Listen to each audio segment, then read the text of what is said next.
Frank, you want to start or you want me to start it? I'll start, doesn't matter. Okay. Take it out. Oh, got more coming. Pool!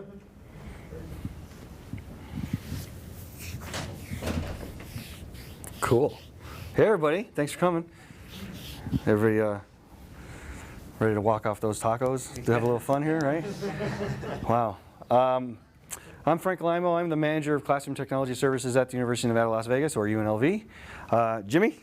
I'm Jimmy Singleton. I am the manager of state, local, and education at AVI-SPL. And why are we together? We have an integrator and a university, right? Well, that's what we do. Integrators and universities work together. However, Jimmy and I have never actually done business together, but we've known each other. Really good at my job. But we've known each other such a long time. When Jimmy was cutting his teeth as an AV guy at a university before he went to the dark side, so he reached out to me a couple weeks back and he's like, hey, let's do a presentation together about spaces. I like the stuff you have on your campus and I think we can share some things. So he reached out to me, came up with that big long explanation right there, and we're going to go right past that. So I'm going to wander. If anybody's ever seen me present before, you're going to get seasick watching me, so I'm going to move around and wander because I just can't sit still. If you have a question, please ask it as soon as it pops in your head, because if you get to the end, you're going to forget about it. So let's just do that, okay? Classrooms, right?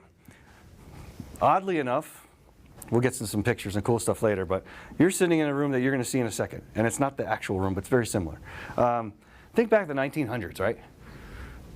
What was a classroom? You watched it in black and white movies, Little House on the Prairie, et cetera, right? Schools, small rooms, chalkboards, that sort of stuff. And then 80 years ago, the chalkboard remained, right? Further down. 50 years ago, some of us are around that age, right? Chalkboard still remain, overhead projectors, we're getting into the new little bit of technology at that point, right? What's that look like to you? They're building things from the Industrial Revolution, and they're in classrooms in the Industrial Revolution, same amount of time, right? Children. All sitting in rows, all doing the same type of stuff. Back then, the factory was saying product, product, product. Our bosses are saying degree, degree, degree, right? Trying to pump those kids in, get them out in 4 years, get the degrees. Same exact mentality. Classrooms today. These are two of my classrooms. This one right here, that's a Dolby Atmos movie theater. This one here is a clinical simulation lab. Look at the seats. Look at the seats. The only thing we changed is this, the technology. It's the only thing we changed. There's still a sage on the stage, there's still an instructor standing in front of that. There's still a person using a digital chalkboard, right? There's still a person hitting the play button on this super fancy classroom. But yeah, so essentially, we went from that to that, and all we did, we just came to color. We just ditched the black and white and came to color. That's really all we did. Well, spent a lot of money, too. Spent a lot of money. This room in particular was a $3 million room.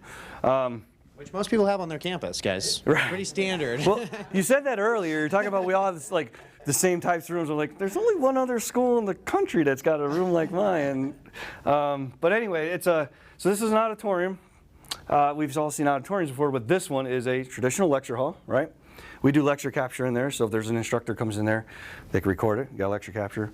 Most important thing, it's Dolby Atmos certified. Every 6 months, Dolby sends a representative that I have to pay $10,000 to come into that room and to test every piece of equipment that's in there for Dolby to say, that is a Dolby Atmos certified room. I did not know that. What do you gain from that? What I gain is a film department that is now bursting at the seams because the students can live mix a movie in that room. There's 56 channels of audio in that room that I could turn on and turn off a speaker at will. Well, I can't. They can when they're mixing it. So they mix it in a room downstairs, in a small little Dolby Atmos room. Then they take it right upstairs to this room and test it. Because when they go to a movie theater out on the strip in Vegas, it sounds exactly the same as intended. So Dolby, they will not let me hang my name on anything unless they certify it. I did not know that when I was building that classroom. So what did I do? I spent a lot of money and I brought a lot of people in that knew what they were doing. And we ended up working with James Cameron's personal mixer. He actually works for Dolby, but he mixes Titanic, he mixes Avatar. That's the guy that helped us design that room. Everything that happened in that room, I knew Dolby was going to pass, I thought. The designs went back and forth 7 times for Dolby to approve it. We had to move seats, we had to move carpets, or change carpet styles, we had to move the locations of certain speakers. It was insane. We failed a lot. Not in production. Production was we hit the home run out of the park. But we failed during design process. We thought we had a perfect design, sent it to Dolby. Dolby said, nope, move this, move this, move this. Came back, they do a new ease on the room, nope, change this, et cetera, et cetera. So we kept failing, but we failed to get to our end result of where we're at, right? This room down here, we just opened our medical school 5, 6 years ago. That was a renovated room. That used to be a swimming pool. No kidding, that was a swimming pool. Concrete everywhere, big ugly room. The medical school had a building that hasn't been built yet, hasn't even been designed yet. They came to me and said, Frank, we need 4 classrooms. You got to outfit this in 180 days for 65 students. So we designed this first. This was the first classroom of our med school. Now, looks very similar like that now, but it's just a classroom now. The med school has moved on to their fancy new building. But what happened was, that person sitting right there, he is the dean of the medical school at the time. And he says, Frank, if I have a histology slide, and I'm trying to look down and see all this little stuff in there, how's the person 40 feet in the back of the room going to see it on that screen up there? So they're not. I said, this question, that's why we're here. He's like, what can we do? I said, well, I can take that image and shrink it down for the 2 people sitting there. They got a 38-inch 4K display right in front of them. So everything he's doing there, they could see right there in front of them. So that was actually with one of our sponsors downstairs, Computer Conference, custom made these desks for us. They sell them with 2 pop-ups here for each student. What we did is we centralized it, and these pop-ups here were laptops. Laptops come out there for testing. The room had to be locked down and secure for testing for a medical standpoint. I don't know why, they just did. So we hid laptops in these 2 little cubbies right there, and they plugged them into the power outlets at those guys right there. So we sacrificed a little bit of everybody gets your own screen to we're going to share a screen, you get your own laptop. And they did that. Blah, blah, blah, we got through all that. This one here, same thing. Remember the seats? We're all still in a row, just like you guys are now. But we're upgrading a little bit. Now the room is not just a room. The seats are not fixed anymore. The furniture moves around.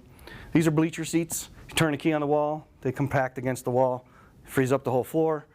And then they had, just the other day, they were driving radio control cars. They had a racetrack set up. And they were driving radio control cars around in this room. This door over here, it's a full 12-foot tall garage door that opens up. The one across the hall is the same door. And then in the maker space next door, there's a 40-foot door that opens up. You can physically drive a car into here, doing a little zigging and zagging, but you can get a car into the space. This is our engineering building. Why do you need to get a car in there? Well, you can get forklifts in there because a student designed a robot. And the robot comes in on this fancy box, and then they take it out of the box and he does what he needs to do. Well, they got to forklift that sucker into there, so in it goes, and then this turns into a giant demonstration space. So it's an event space, a demonstration space, but it's also a classroom. This is a general purpose classroom in our registrar's books. Dan's teaching, he needs to come in there, hit that touch panel, get an image on that screen. Cass is teaching a different discipline. She's got to come in and do the same thing. But at 4 o'clock, that room's no longer a classroom, it's now an event space. Somebody else comes in, turns a key, that goes back. This can be unplugged. There's 1 fiber connection to the floor, 1 power connection to the floor, lectern gets wheeled out of the room. They still want to use the tech. We have auxiliary inputs around the corner here, and we have a touch panel right there. They could still use that video wall. They could still use the tech in the room. The lectern's just out of your way, not getting destroyed by a racing car hitting into it or something like that, right? But here's the thing. Are you using her properly? You went through all this money, not cheap. Is it being used as designed? Currently it is. I haven't been asked any really stupid questions on how to use the room yet, but currently it is. But who's supporting it? My guys are touching this. My guys don't touch this. We'll move that for them if they need us to, but we've trained 5 of their people to move it and not break it. It's almost gotten broken more than once, but still. Video all breaks, that's my responsibility. Audio doesn't work, my responsibility. But the fit and finish the room, not my bag. When you're designing your spaces, when we were designing this building, that's the most important thing to ask. Because when the person signed in to check says, well, Frank's going to handle it. Frank's not going to handle it. Frank doesn't have the people to do that. Frank's campus just went from 76 buildings to 78 buildings. Frank didn't get any more people. That building has 15 more spaces in it. Frank didn't get any more people. You're the engineering people. You paid for the building. You're going to support it. So you got to fight back a little bit. Fight fire or fire. This is a funny one. I was actually in class in that room right there. This is my alma mater, Marywood University. Go Pacers. Yeah, we were named after a horse that's trained to lose. I get it, but still. But I was in class right there, and this is the site of the school's mother house. This was a nun's house was here, and it was an all-girls school up until 1985. And when I was there in the early 2000s, I had class in there. Power went out in the building. It was actually these were the first 3 classrooms on the campus that got projectors in the classrooms. That's how old the campus is. That's how old I am. And power goes out in the building. Teacher hears all the noise. It's a spring day. It's gorgeous. It's PA. It looks like that, right? If anybody's from Pennsylvania. Everybody's leaving the building. Teacher's like, you're not going anywhere. Frank, grab that whiteboard. It's on wheels. We went and sat out here. We had class out here. He's like, no, a good teacher can teach anywhere. He didn't need a chalkboard. He brought the whiteboard because we had Post-it notes on there. We were working on something, but a good teacher can teach anywhere. Whether it's this fancy room here or all the way back in that Stone Age with the chalkboards, good teacher can teach anywhere. My teacher who did this was probably taught in one of those rooms back in the day like that, right? So anyway, just to say, you don't have to build the best whiz-bang room you have to. A good teacher could teach any place. We're providing them tools. That's all we're doing. How do we get to those tools? Right here. On our campus, this is a Teaching and Learning Commons. It was called the Faculty Center. Right before COVID, we developed this classroom, and this is where the faculty went to learn new technology. It just got finished right before December of 2020, right? Or December of 2019. In March of 2020, we all know what happened. We all got booted off campus. Boss came to me, deans came to me, they're like, Frank, what are we going to do? When do we come back? Panic hits everybody. Nobody knows what to do. We don't have any high flex, hybrid, whatever you want to call it. We didn't have any of those rooms on campus. This room became our first one. So overnight, I called every vendor that's downstairs that I needed equipment for, and I called in every favor I needed to do to get one of one of one of one of one of one. And we built the first one in here. This was our first Rebel Flex classroom. And we changed some things, and we broke some things, and we made some things. We brought the faculty in, and we asked them a bunch of questions, the few that we can get there. Andy was a team adjacent with me. My team and his team work hand in hand. My plan is to get all the tech to here, to these people. I hand it off to him through the digital pipeline, and he gets it to the students at home, right? So Andy and my team worked very closely together to develop this room. Over time, this teaching or Faculty Center, which turned into Teaching and Learning Commons, over time, we use this for other things now. There's actually a teacher's lounge across the hall from here, just like your one you used to have in high school. They have refrigerators and microwaves and stuff like that. They have a teacher's lounge over there. Hardly gets used. But this is what we're doing with it. All of this, I'm not even going to go through it all, but anything and everything you need to do with your instructors, we're trying to do in that space. And we're trying to get the tech in front of them because they're afraid of this, and we don't know why. Because it's pretty easy to use if you just really want to figure it out, or be trained to learn on it, or show up maybe a day early and get a training instead of the day of and say, my stuff doesn't work. It works. Yeah, the Crestron doesn't work. Well, the Crestron works fine. Your login is what you forgot, et cetera, et cetera. So anyway, this facility is going to, hopefully, by the time I land in Vegas on Friday, comes under my control. Hopefully. My boss is trying to get us to work a little closer with the faculty and to develop more things with that. And one of my team members right now is about to get his PhD. We're going to transition him over to there. So now I'll have one of mine in with them. And I have a PhD on my staff talking to the PhDs that are out there. Because the PhDs don't want to talk to me. I don't have a PhD. I only have a bachelor's. And that's not even enough. But I'm the guy they call when it doesn't work, but I'm not the guy they call to tell them how to use their classrooms. They don't like to do that. But now I got an inside guy, so my guy is going to go over there. So I'm playing dirty pool, but it's okay. Just got back from Japan, and saw I don't have the room picture up here, I just wanted to show you something else. That's a pretty crazy touch panel, other than the fact that it's in Japanese, you can't understand it, but I was able to figure it out. Basically, there's like 65 pods around this room, and they're sitting in an elevated, tiered auditorium. And they're all sitting in groups. There's 12 per row. All those students have their own table with 6 spots, inputs, cameras, and two-way communications back to the instructor. When they're done with a test, it says active, and it turns green, and the instructor knows that they're done with their test or they're done with their group. And these all lights up and gives us notifications. You can hit a bell, call for the instructor to look at you, blah, blah, blah. This is a lot going on. If my instructors called and had to go through this many button pushes, not going to happen. Now, I don't have a room of that nature. I've been trying to build a room of that nature. I'm not going to do it now because of what I just saw. But if it takes more than 2 button pushes to get to where you need to be on your little panel, you screwed up already. Back to the faculty center, we'll put a panel in front of instructors and say, make this work. Jimmy calls his mom. Mom, tell me how this works, right?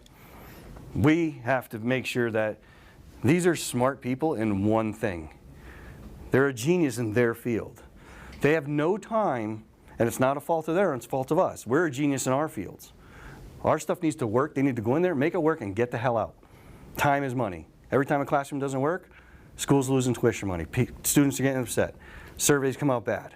Retention goes to hell. Blah, blah, blah, blah, blah. It's a snowball effect, and it's all my fault. So make it easy for them to use, right? Tech is not always the answer. What I mean by that is, we recently took 30 classrooms completely offline, fancy touch panel, all the whiz-bang stuff. We eliminated their inputs, removed the Blu-ray players. I know how much they like their Blu-ray players, but we have local PC in the rack, a document camera, USB-C, and an HDMI. Those are the only inputs. No microphone in the room. The rooms are only 30 seats. They don't need a microphone. Projector, screen's manual. Button is now a hard button, no more touch panel, hard button push, on, off, change your sources, turn your volume up. That's it. We're moving forward in technology. Or sorry, tech is still tech, but we kind of dumbed down the rooms. We got 0 complaints the first semester we rolled those out. The reason being is, if they want the room that has the lecture capture, they want the room that has RebelFlex, well, it's next door, or it's upstairs, or it's in another building. But the rooms they got put into, as long as they told the registrar they don't need Zoom, they don't need Panopto to record, that's the room you're getting from now on. So we did that in 30 rooms. We're probably going to do it in another 30 rooms. And that one might hurt some people because some of those rooms they really like the stuff that they have in there, and we're going to break the rules and say you're doing it regardless. So you don't know, go ahead. Why? Save money. We wanted to make it easier, and we wanted to test some things and see if anybody's really paying attention in the rooms. I had some money to do some refreshes, and I didn't have enough to do what I wanted to do. So then my guys came back and said, well, let's not use this stinking switcher. Let's not use this anymore. Let's go back to push buttons. Let's see what happens. Are you removing any functionality, or just removing like touch panel ease of use kind of thing? That's it. Functionality is basically the same. It actually acts a little faster because the Crestron panel has to wait 30 seconds for it to turn on. These are hard button pushes. Laser projectors now, they all fire up like nothing. Manual screens, so you got to do a little stroke to pull the manual screen down. Some of the rooms have motorized screens if the power is already there. But functionality, we pull the Blu-ray out. But you're not removing like lecture capture if the room had like. If it had, no. These were plain Jane prison cell 4 concrete wall rooms. Any room that had lecture capture beforehand or a RebelFlex room they're staying that way or being upgraded that way.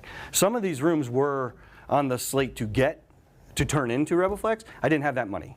Our rooms, if anybody's ever been to my campus, you've seen some of my pictures. I'm an idiot.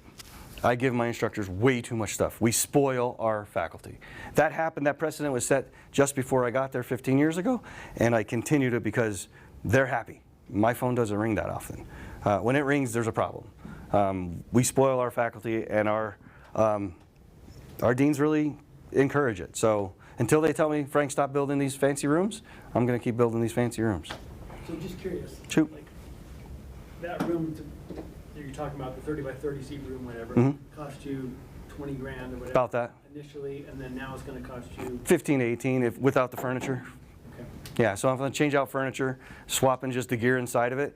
My traditional room with, like, say, a Crestron DMPS 350, that's $7 grand right there. My new switcher is $1,500, right? Touch panel, 1,700 bucks, 1,800 bucks these days. New panel, 650. So I'm chopping everything down by 30, 40%. No, install is easy. My team, my students can do the install. Pull the old stuff out, easy. New stuff in, plug, plug, plug. Nothing's going in the walls. So, this was an interesting one. This is our hospitality building. Never built a hospitality before. Never built an extraction kitchen before. Had no idea what was going on. What we did is I got with the chef, and we went to another classroom on campus, and we mocked it up. We literally laid out cardboard boxes from the ceiling. We laid out desks and tables where the stoves would be. There's 10 sections here, and 10, or 5 and 5, of a stove, an oven, a prep area, kind of looks like this, all that kind of stuff. And we needed to get the instructor station, which is way up in the front there. But again, he's teaching up there. Students in the back can't see what's going on. Give him some confidence monitors, cameras on those. All the students get to see that. One small rack in the corner. We built it someplace else, all with cardboard and tables and chairs. We sat there with flashlights in the dark, trying to figure out if they sat, they turn it up and they look, and then can the flashlight see, at what angle can the flashlight see the flat panel, right? So we actually brought a flat panel in to make sure that the specs weren't lying to us and field of vision off to the side of the angle. There's no glare on it, et cetera, et cetera. So we got low glare displays and thick steel ones that can take heat and such like that. But we mocked up a room just to see if it would meet the demands of what we need to do, because that ceiling is filled with HVAC galore for all those hoods from the stoves and all that sort of stuff. You can't take a swing and miss with this. It's going to cost a lot of money to fix it, because you have to penetrate the ceiling with all that stuff out to the roof to get the exhaust fans up to the roof. If my flat panel's in the wrong spot, I'm screwed. So we had to mock it all up before, hand it to our consultants. They put it on the drawings, made sure everything was literally done with the laser. And then here's our finished room. So that was one you don't want to fail at, but you practice beforehand before you finish it. Didn't cost me anything to do either. Actually, I got a couple beers out of it. So this is our golf simulator room. How are we doing on time? Are we going? Oh, I'm good. This is one of our golf simulator rooms. There's only there's 15 schools in the country that have a professional golf management major. There's only one other school in the country that has a 3D motion capture simulator, which is what this is, and ours is better than theirs. We looked at theirs. It was semi-portable, and then my boss graduated from that school. Well, not my boss, the director graduated from that school, and he's like, we got to do ours better than theirs. So we did, and now they come to us for advice. It's pretty cool. We actually share data between us, and I'll say it, they're here, Penn State. We share data across the country. When someone like this is hitting the ball, there's a little guy right there on that screen. He's in the 3D suit. And when your legs are bouncing on the ground and you're shifting too far and you're doing all this, and then you actually go golf and you come back and you do it again. Did your handicap change? Did you feel anything different after we told you to fix this? Blah, blah, blah. All that data is being collected, and they're helping the pros. The pros come to campus. I've seen Adam Scott, Rory McIlroy. They come through campus when they come to Vegas for things, just to learn some things, and we're sharing that data with the PGA, which is pretty cool. They're partnered with a lot of these folks here. Qualisys is the 3D motion capture people. Full Swing is our simulator, which is another room next to this. Putt View is that we have a putting simulator. There's a camera in the ceiling with a mic, with a map that comes down and tells you where to putt, all that sort of stuff. TrackMan, you probably all watched PGA events before, and you see the thing come up on the line, follows where the guy's hitting the ball. That's TrackMan. All of these folks worked with us directly when we were building this. I didn't know what the hell I was doing. The only thing I knew to do from my event days was build that truss. It's the only thing I knew to do. But now I have to hang cameras on there that within 10 1,000ths of an inch, if it's off, the system goes to shit. Just like that. Every 6 weeks, we come back and we shoot a laser on these guys to a spot on the floor to make sure that they're all nice and tight and all those clamps didn't move. The only thing touching the building from this cage is 2 power outlets and 2 data outlets up behind there to the wall. That concrete slab was poured independent of the rest of the building. If the building shakes, that cage does not move. That cost a lot of money to do. This padding that's here, the padding is there. That is just because it's not that we're worried about this moving. We don't want somebody smacking a golf club against that and breaking the club. The steel's not going anywhere. Golf clubs break. But yeah, so this room right here, this was one of the rooms I was really, really proud to get involved with. also in our hospitality program. So the kitchen you saw in this place here. The reason why I'm going to circle back really quick on that is the kitchen is not we're not a culinary school. That's not an instruction to kitchen. What that is you are going to graduate from the hospitality college. You're going to go run a hotel. In order to run that hotel, you need to know what the kitchen goes through. You need to know when the chef is screaming and yelling at somebody, or you have an event going on with catering, you need to know what those folks are going through. The same thing with the professional golf management guys. They're never going to be changing bed sheets in a hotel, but the hospitality department teaches that. They're going to do golf, and then the other days they'll take 1 semester or 1 year in the kitchen just to learn what goes on. And the kitchen folks who go further toward food and beverage, they'll do 1 semester down here just to learn what everybody in the department does. So they come out a little bit more well-rounded in hospitality. So within the university itself, within the program itself, they're sharing resources across this, but they're all leaving with a hospitality degree with a certification in professional golf management, or food and beverage, or casino royalty, or whatever it's called. The PGM folks, when they leave with their tour card. They're an actual tour pro when they leave. They have to have a -6 handicap. They have to know how to teach. One of the students, I just went through lessons, 6 weeks of lessons, did not get any better. I've been golfing for 30 years, and you're not going to teach that old dog new tricks. It's just not going to happen. Works great in a simulator, does not work in practice. This is, I think, my last one. Yeah. So this is our new Dreamscape Learn space. If anyone, shameless plug, if you're going to Infocom and you haven't signed up for it yet, Tuesday, 8 o'clock, you get on a bus at Infocom, you come and get to play with that stuff. And then you go back to Infocom. So that's on Tuesday. But anyway, this space here, we're partnered with Dreamscape. Dreamscape, Arizona State has a facility. There's another school that just opened up after us, and there's a couple high schools. What this is it's VR instructional and entertainment. I'm not sure, we're still trying to learn out what it is.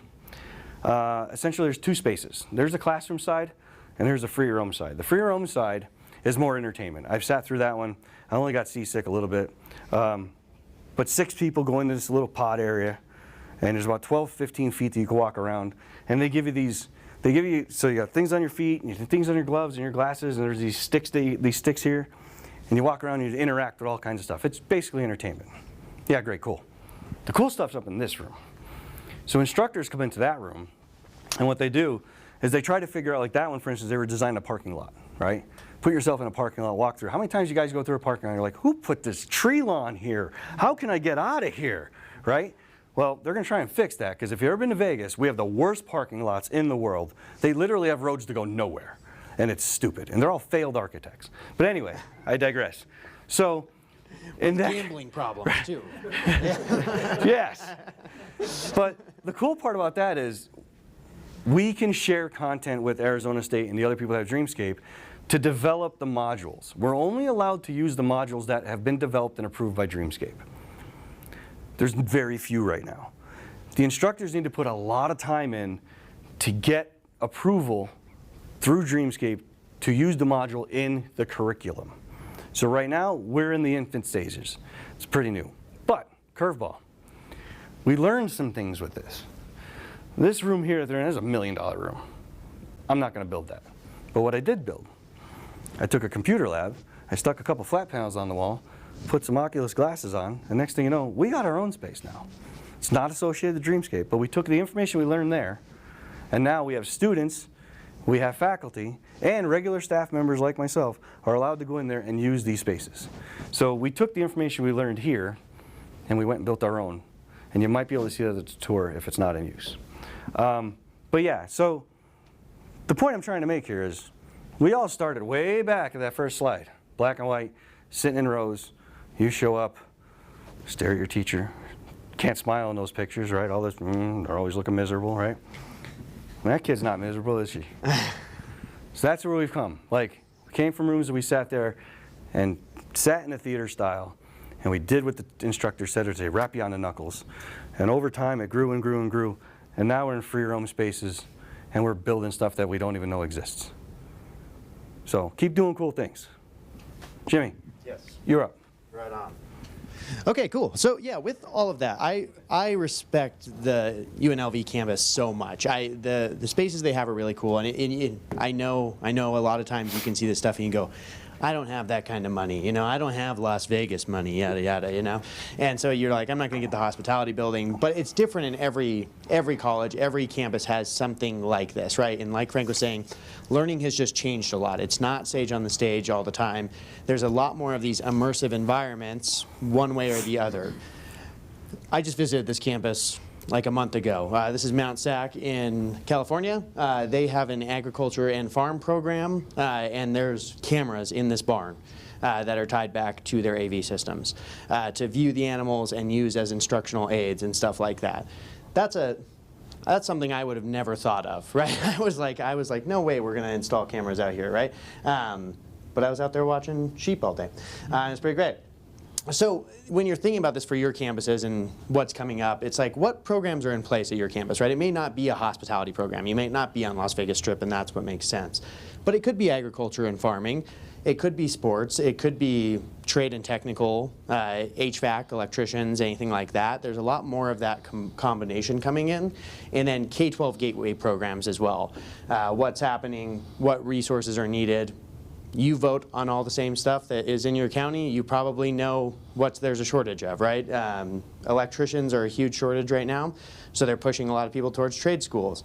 There's not that many trade schools, so now we're seeing it pick up in colleges as well, as colleges are starting to buy up trade schools and start to involve them in their process to help them grow that workforce.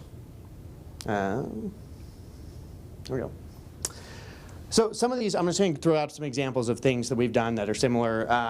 War rooms and cyber rooms. This one here is a war room of types where they do like cyber hackathon type events where they all try to hack each other. And there's like a big mainframe in the back and they have a big video wall up front.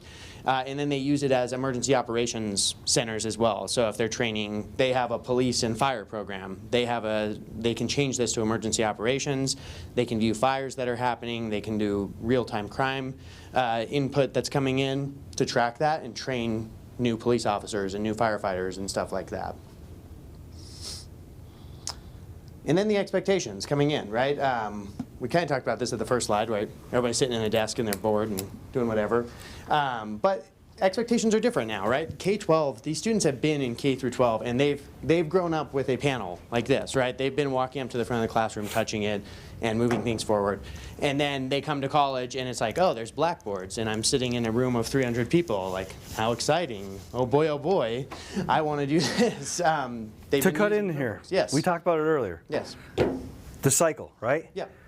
They're actually going backwards, right? The kids are playing with tech in high school. Then they come to some of the colleges and the rooms are not as techy as the high school ones, right? That's a problem. That's a problem. Yep. And then competitive landscape among your other institutions, right? If you're a USC or something, you're not worried about losing enrollment. They're going to do just fine, right? No one's worried about that. But if you're a community college in rural wherever, you're fighting for enrollment, right? You're fighting with other campuses. When students come to your campus to do a tour, what is exciting them about the campus? Do they want to be there, or are they just looking for, somewhere they want to sit in front of a blackboard? How exciting, how fun, how cool. Faculty expectations are different. Like Frank said, we could have the smartest person in the history of Egypt, right? But then we put them in front of a classroom and they're like, I don't know how to do this, I don't want to do it, I don't want to feel dumb when I ask a question about it. The job is to make it as simple as possible and put them in these spaces that are going to help them. MedSim, I showed this slide earlier, so I apologize for anybody who was in here, but this is a Vet MedSim project. This is a fake dog, don't worry. But they're doing simulation. But the idea here, right, is provide an experience that matches the career as much as possible without having to put anybody in harm's way, right? I would much rather someone who's being trained to stop me from having a heart attack knows how to do that before they graduate college, right? And then they're trained and ready to go. And so how can we provide as close to a real world experience as possible? Same thing with what's happening at UNLV, right? That hospitality building is getting them as close as humanly possible to what's going to happen in a casino on the Strip to be, prepared for that real world experience. Another medical simulation lab. this is fun, right? It's not your standard classroom. There's still tables in the middle. People are still discussing. They're still having conversations. But it's not 40 rows of chairs and tables facing forward. We have mannequins hiding behind you, screaming and making noise, and it sounds like a busy hospital, right? It's not. It's built to mock it as closely as humanly possible. That was a great transition. Love that. Some immersive environments. So we're seeing this as a bigger push as well. So different use cases, obviously, of when you want to use this. Science and arts make sense for a lot of it. These immersive rooms where they can do medical training. This is the Arte Museum in Las Vegas, so not a classroom, but an experience, right? This is something that art students can go to and decide how they're going to create content, right? How can we create an experience as close as possible on the campus that could allow them to get a job at an Arte Museum? What kind of resources are available for that? And then student centers and athletics are huge in this too, right? Hall of Fames for athletics, especially when you're recruiting new athletes to come join your campus. Why are they going to be excited to join your campus? Or is it just going to be, we got a green football field, it's really cool. They want more, they're craving more. This is a really fun project that was done up in Canada. This is a fully immersive 360 room used for police, fire, EMT mainly. And they'll bring in actors, so they'll stage a car crash or something on the screen. And then they'll have actors who are laying on the ground, in pain, screaming, doing all that stuff. And then they have these EMTs come in to help them, get up off the ground, transport them. They'll do firefighters, they'll put them in this, and there's speakers all around that are creating all sorts of commotion and creating as real world of a scenario as humanly possible. They have fog machines that make it look like it's crazy and stuff. But this is a space that is highly utilized every single day for trainings, and they're still pushing them to do more. Aviation, vote here. Who would prefer that someone crashes their simulated plane over your real plane, right? So anything to get you as close to that. It's safe to fail, right? You can fail as much as you want. You can learn how to handle problems, and then it helps with that shortage as well. A big part of this whole situation is that how do you ask for this money to do these kinds of things, and then how do you ask your leadership to, what's the reason for that, right? It's one thing to go back to like that fully immersive room and say, hey, we really want to do this. It costs $3 million, and they're like, well, that's nuts. We're not going to do that. But then if you can tie it back to a program that they're interested in or some sort of grant that's coming from the state or local that can help with that, then you get a better tie-in, which I think is how hospitality's got a ton of funding from others, right? They're essentially partners with, we're basically a casino for NASCAR. Like if you look at the side of our building, the side of our building has 10,000 sponsors on the side of it, and the bigger the sponsor, the bigger the check you wrote. So everybody on the strip that wants a piece of the university, they donated money, and that's our test bed. So if we're done at the school, then we go out there, and we have internships and all that sort of stuff at all the places on the strip. And believe it or not, Wolfgang Puck sends his chefs to our kitchen to learn before they use any of his spots. That's pretty cool. Yeah. So yeah, as you're talking to your leadership and asking for these things, and having those conversations, you got to tie it back to the core purpose of it, right? It's not just, we want to build a space because we want to do it. I'm sure you guys are busy enough, right? You don't need to add more support and more things to your space. Esports has become more and more popular. It's more than just playing games, as most people think. Curse you, Mom, when she said, you'll never get anywhere playing video games, okay? You're going to go blind, you're staying so close. I'm like, look at it now, okay? There's all sorts of stuff. They're giving out scholarships for this stuff. It's crazy. But it's more than that, right? So this is UT Dallas we did. This is a full broadcast suite with professional gear. They have, they do Ross or TriCaster or whatever brand. Name your brand. Whoa. Okay. I got you. Thank you.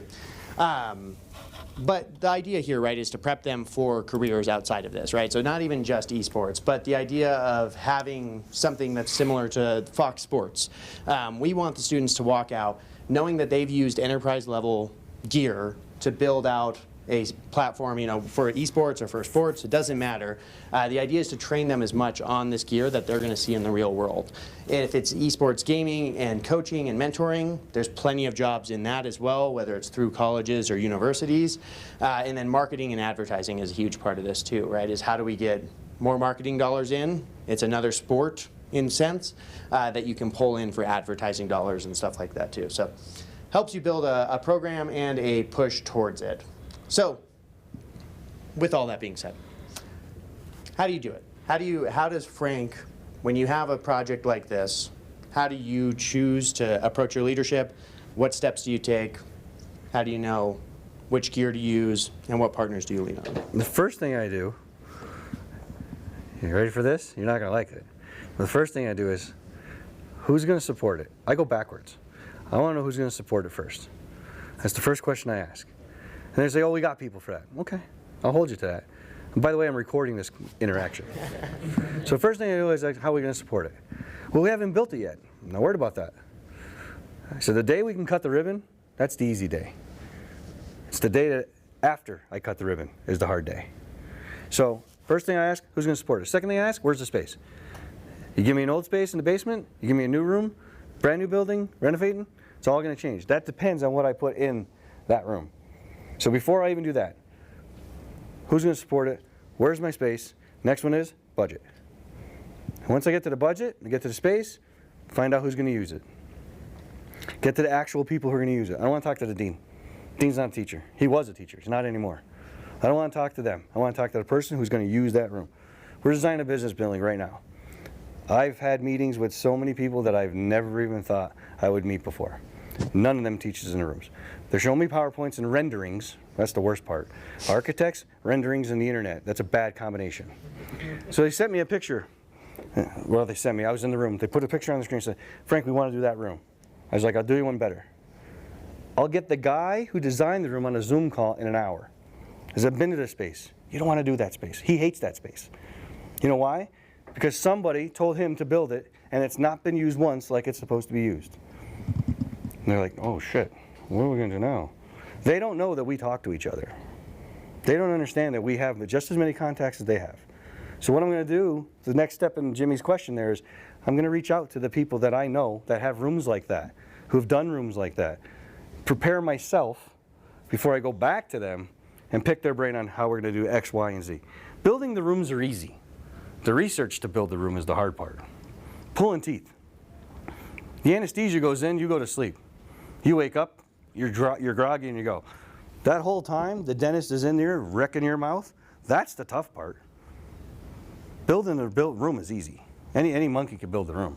If the design is done correctly, anybody. I can hire AVI-SPL, I can hire CCS, Ford AV. It doesn't really matter. If the drawings are done properly with the planning, anybody should be able to do that room.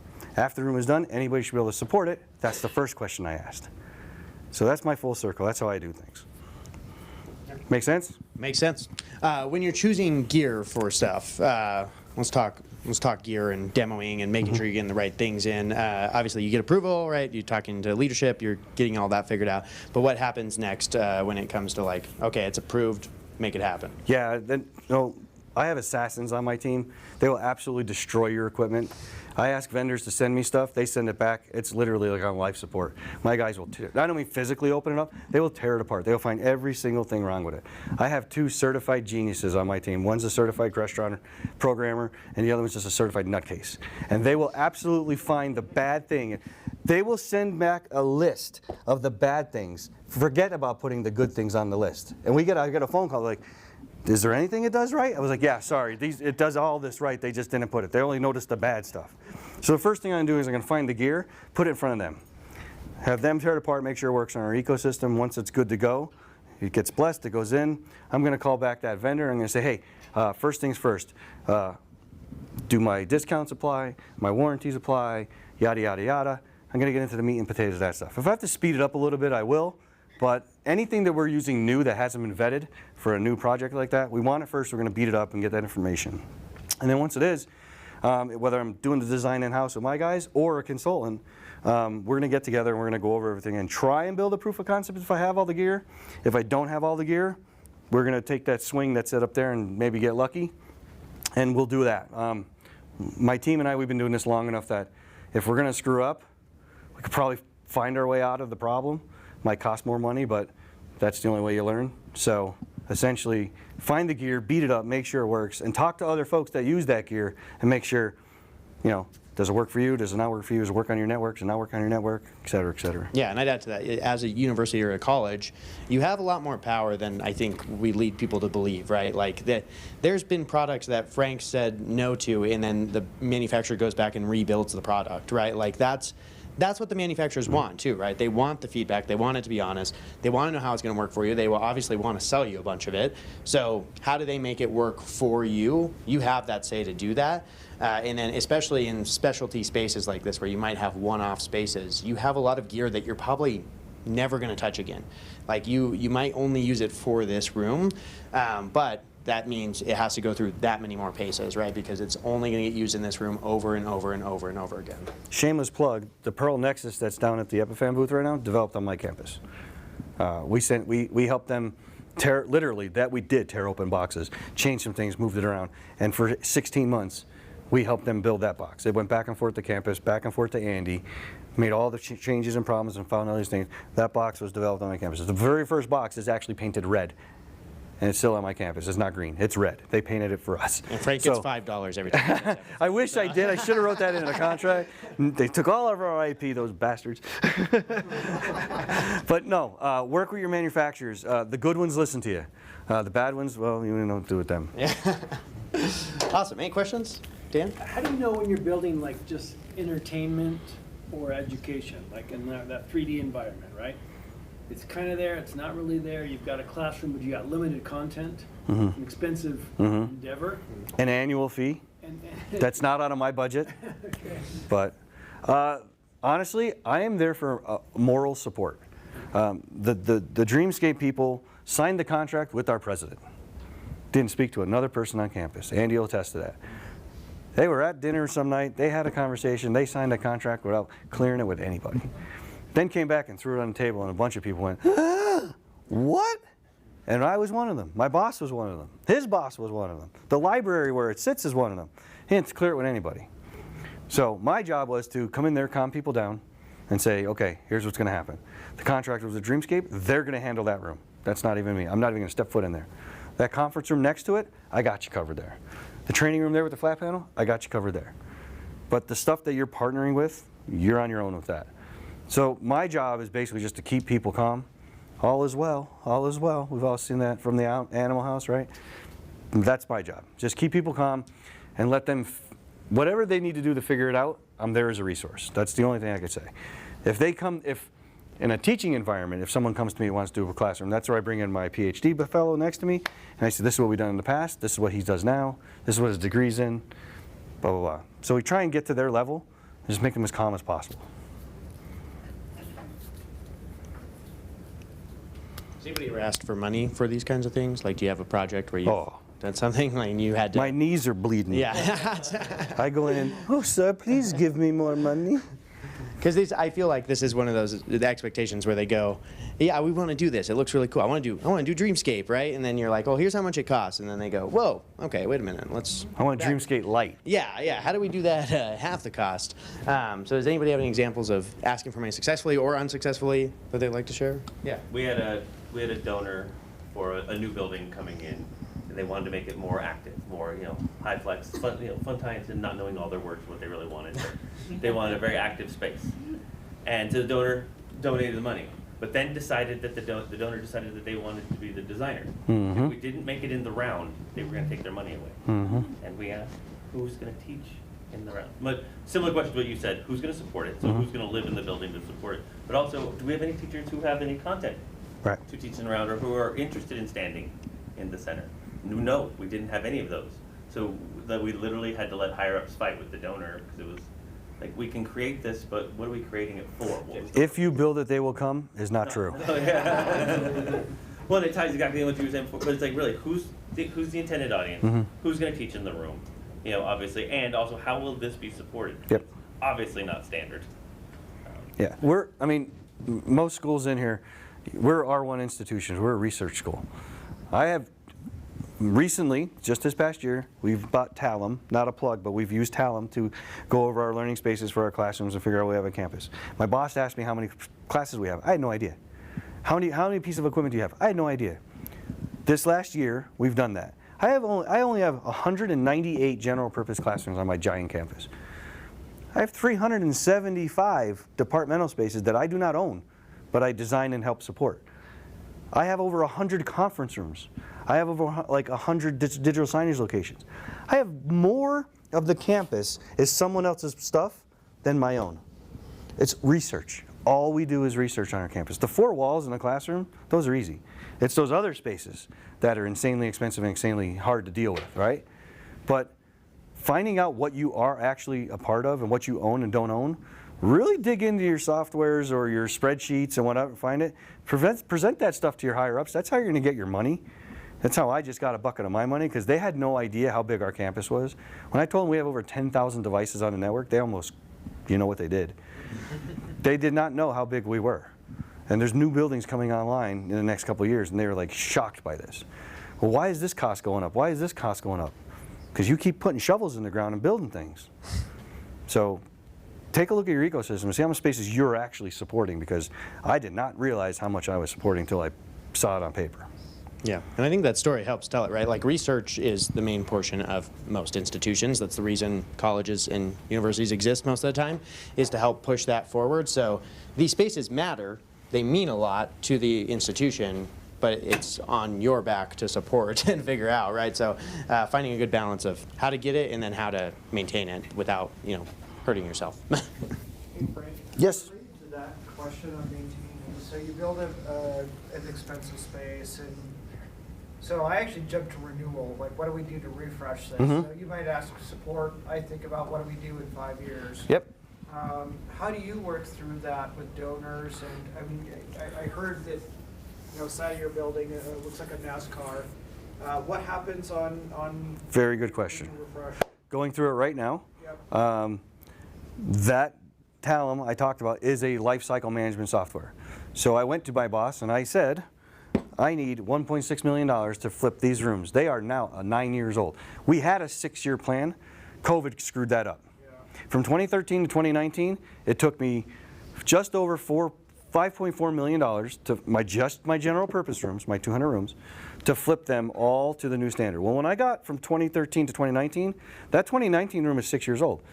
Technically, if COVID didn't come, I was going back to that room and refreshing that because it was 2020, right? Well, COVID came. That plan now is dead. That no longer exists on my classroom. Half of those rooms I turned into Rebel Flex room with COVID money. That COVID money came from the guy. Sky, it just rolled down, right?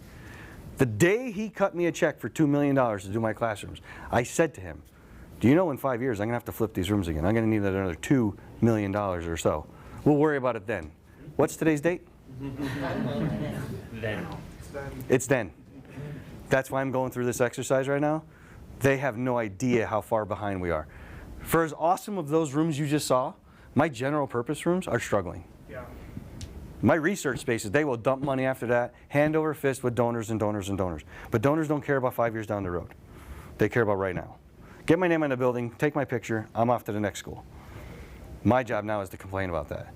So that's why I have this life cycle management system, finding out what these rooms cost and putting it in front of people on paper. You said that was Talon? T-A-L-E-M, Talum 3, they're right downstairs. Frank got another $5 for that. Another one I don't get. But yeah, we're still developing that. We're still pushing our content in. It's been like 7 months now, and we're 70% with our stuff in there, but enough that it's helping me put it in front of my bosses and say this is what we need. But you can't be quiet. Traditionally, AV people, technical people, they're generally pretty quiet people, unless they like to be behind the scenes. I mean, I was a DJ, I was a video production guy, I was the behind the scene guys. We can't be quiet. We can't be quiet. You got to get in somebody's face and say, this is what we need. You don't like it? Tough shit. You got to support yourself. You got to fight for yourself. You got to fight for everything you're doing. Nobody's going to fight but you. So don't be afraid to fail. Don't be afraid to go into your boss and say, hey, we need this money. If he tells you no, do it again the next day. He's going to get sick of hearing it. Just don't go around him. That's bad. I've learned that one the other day. And bribe them. Bribes are great. From UNLV. Yeah, the Las Vegas guy. I mean, Okay, I'm yeah. from the East Coast. I'm from the East Coast, so I know about the bribe thing. Don't let the last name fool you. I am crooked, but still. Donuts show up in somebody's office. Yeah. You know? Frank's like Donald Duck in the bathtub with cash. Exactly. He's Playing with somebody else's money. yeah. But yeah, don't be afraid to bribe somebody. It's great. Awesome. I think we're holding somebody up there, but Yeah. if you guys have any questions, you see me on the floor, just pull me aside. Yeah, thank I'll sit and talk with you. Thank you guys.